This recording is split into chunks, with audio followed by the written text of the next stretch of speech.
राधे राधे, जय श्री कृष्ण आप सभी को। तो कैसे हैं आप सब? उम्मीद करते हैं आप सब अच्छे होंगे, बढ़िया होंगे। तो चलिए आज हम आपके लिए लेकर आए हैं रविवार व्रत कथा, जो कि सभी मनोकामनाएं पूर्ण करने वाले और जीवन में सुख समृद्धि लाने वाला रविवार व्रत की कथा है।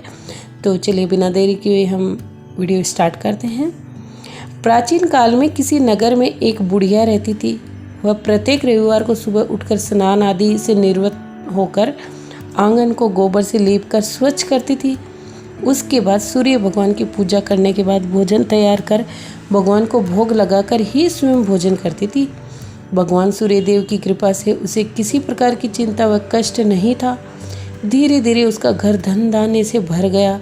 उस बुढ़िया को सुखी होते देख उसकी पड़ोसन उससे बुरी तरह जलने लगी।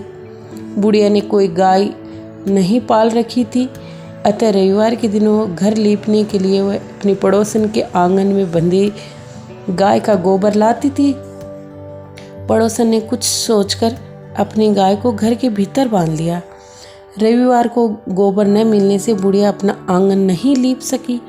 आंगन न लीप पाने के कारण उस बुढ़िया ने सूर्य भगवान को भोग नहीं लगाया और उस दिन स्वयं भी भोजन नहीं किया।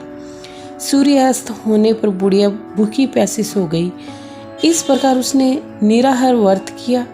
रात्रि में सूर्य भगवान ने उसे सोपन में दर्शन दिए और व्रत न करने तथा उन्हें भोग न लगाने का कारण पूछा। बुढ़िया ने बहुत ही करुण स्वर में पड़ोसन के द्वारा घर के अंदर गाय बांधने और गोबर न मिल पाने की बात कही।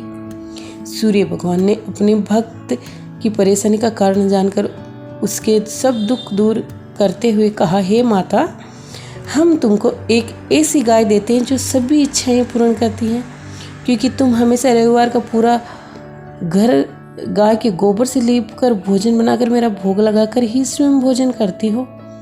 इसी से मैं बहुत प्रसन्न हूँ। मेरा व्रत करने व कथा सुनने से निर्धन को धन और बांझ स्त्रियों को पुत्र की प्राप्ति होती है।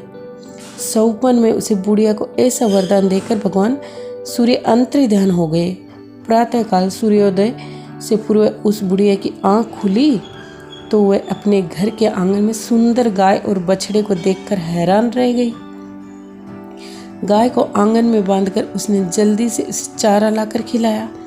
पड़ोसन ने उस बुढ़िया के आंगन में बंधी सुंदर गाय और बछड़े को देखा तो वह उससे और अधिक जलने लगी। तभी गाय ने सोने का गोबर किया। गोबर को देखते ही पड़ोसन की आंखें फट गई। पड़ोसन ने उस बुढ़िया को आसपास न पाकर तुरंत उस गोबर को उठाया और अपने घर ले गई तथा अपनी गाय का गोबर वहां रख आई। सोने के गोबर से पड़ोसन कुछ ही दिनों में धनवान हो गई। गाय प्रतिदिन सूर्योदय से पूरे सोने का गोबर किया करती थी और बुढ़िया के उठने से पहले पड़ोसन उस गोबर को उठाकर ले जाती थी। बहुत दिनों तक बुढ़िया को सोने के गोबर के बारे में कुछ पता नहीं चला। बुढ़िया पहले की तरह हर रविवार को भगवान सूर्यदेव का व्रत करती रही तथा कथा सुनती रही।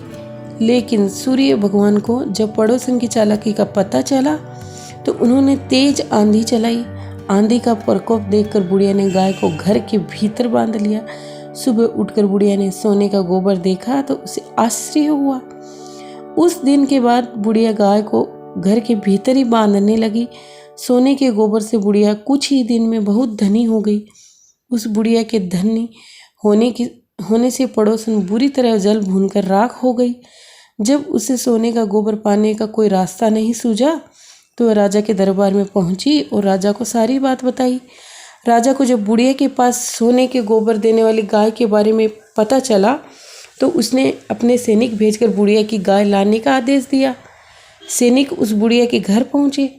उस समय बुढ़िया सूर्य भगवान को भोग लगाकर स्वयं भोजन ग्रहण करने वाली थी। राजा के सैनिकों ने गाय खोला और अपने साथ महल की ओर ले चले गए। बुढ़िया ने सैनिकों से गाय को न ले जाने की प्रार्थना की। बहुत रोई चिल्लाई, लेकिन राजा के सैनिक नहीं माने। गाय के चले जाने से बुढ़िया को बहुत दुख हुआ। उस दिन उसने कुछ नहीं खाया और सारी रात सूर्य भगवान से गाय को पुनः प्राप्त करने हेतु प्रार्थना करने लगी। दूसरी ओर राजा गाय को देखकर राजा बहुत खुश हुआ, लेकिन अगले दिन सुबह जैसे ही वह उठा सारा महल गोबर से भरा देखकर घबरा गया। उसी रात भगवान सूर्य अपने उसके अपने सपने में आए और बोले, हे राजन, ये गाय वृद्धा को लौटाने में ही तुम्हारी भलाई है। रविवार के व्रत से प्रसन्न होकर उसे ये गाय मैंने दी थी। सुबह होते ही राजा ने वृद्धा को महल में बुलाकर बहुत से धन के साथ सम्मान सहित गाय लौटा दी और क्षमा मांगी। इसके बाद राजा ने पड़ोसन को दंड दिया। इतना कहने के बाद राजा के महल से गंदगी दूर हो गई। उसी दिन राज्य में घोषणा कराई गई कि सभी स्त्री पुरुष रविवार का व्रत किया करें।